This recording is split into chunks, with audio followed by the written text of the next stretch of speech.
उद्घाटन पूर्व भांगी जाइछि खड़ियाल जिला बस स्टाण्ड पाचेरी। निर्माण कार्य नहीं सृष्टि होइछि बड़ प्रश्नवाची। नुआपड़ा जिला खड़ियाल बस स्टाण्ड उद्घाटन पूर्व पाचेरी भांगी जाइछि एवं निर्माण कार्य नहीं बड़ प्रश्नवाची सृष्टि होइछि। तेबे आंबेडकर पड़ा राजू तांडी घर उपरे पाचेरी कांथ चापी जेसीबी साहाय्य पाचेरी को उच्छेद करा जाउछि। तेबे आसंता 10 तारिख दिन खड़ियाल बस स्टाण्ड उद्घाटन करने निष्पत्ति होइता बेले तार 5 दिन पूर्व पाचेरी कांथ 40-50 फुट कांथ धसी जाइछि। तेबे ओडिशा हाउसिंग बोर्ड पक्षरु 9 कोटी टंका व्यय अटकल निर्माण होइथिबा एही पाचेरी केउ भलिया भांगिला ताकु नै कि बड़ प्रश्नवाची सृष्टि होइछि।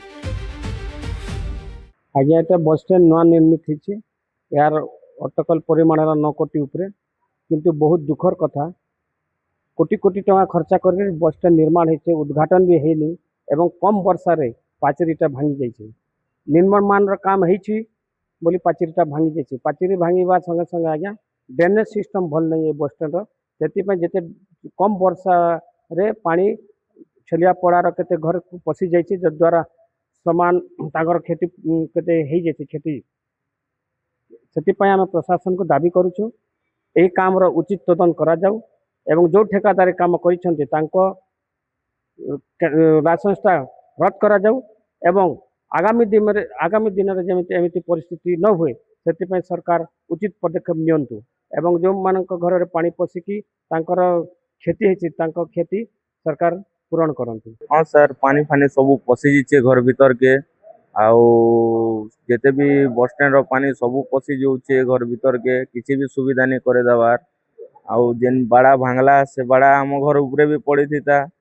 बापा देह भी भल नहीं ना, बापा होचन किडनी पेशेंट आमर, किसी सुविधा करे नहीं दबार आमके। बड़ा पड़ी गला घर उपरे मन पड़ी जाइए, बड़ा पानी समी जाइए। आमे आमर घरे भी नहीं रहबार, साइड घरे उड़े जाइना रहूछु। हाँ वर्षा लगी पड़ी गला सर। तेबे वर्तमान निर्माण कार्य पूर्ण मात्रा रे निम्न कामर होइता बोली लोक आक्षेप करबा सहित आवश्यक पदक्षेप और कार्य तदारक पई दाबी करछंती।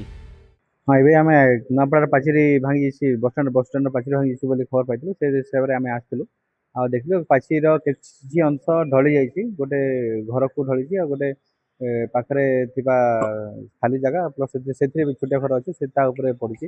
आ सेति विभागीय अधिकारी को आमे कंसल्ट करू डीएम एसआरटीसी और पुलिस हाउसिंग बोर्ड जोड़ा घर करछि आ डीएम एसआरटीसी जोड़ा हैंडल करछि आ ताका सार कोऑर्डिनेट करके आमे ऑलरेडी से हमरो पुलिस हाउसिंग बोर्ड जई कंसल्ट करके जो ठेकेदार ताका संगे कथा हे गलानी से खूब शीघ्र मेसिन भी लागि गलानी आ ताको जेंति रिस्टोर करा हो से व्यवस्था एबे करूछंती। आपण पछपटे भी चलीछि एबे काम चलीछि, हम कोऑर्डिनेशन हे जाइछि आ समान कहछंती जेति ताको रिस्टोर करबे आ ताको भी एंश्योर करबा जेंति कि आ फर्दर ए सब जिंस न हो ताको स्ट्रांग करके जदी हेइनी ताको पुनर्बार जेटा करा हो जे एते स्ट्रांग करा जो तो ए जिंस पुनरावृत्ति न हबो। एबे नया काम होइछि एबे हेबा कथा न जदी हेइ हेइछि।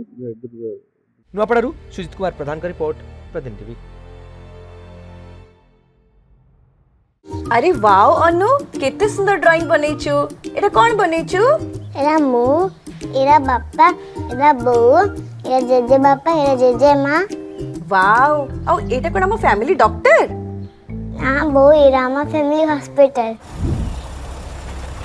रंग बदलिछि, रूप बदलिछि, हेले आपनक संपर्क बहुत पुराना। खाली ओडिशार नुह, पूर्व भारतर 50 लाख परिवार भरोसा आमर अत्याधुनिक कौशल एवं अद्वितीय सेवा।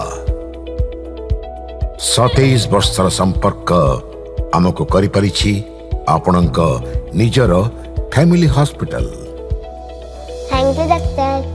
अनुपरी अनेक पिलांक धन्यवाद आम पई अमूल्य उपहार।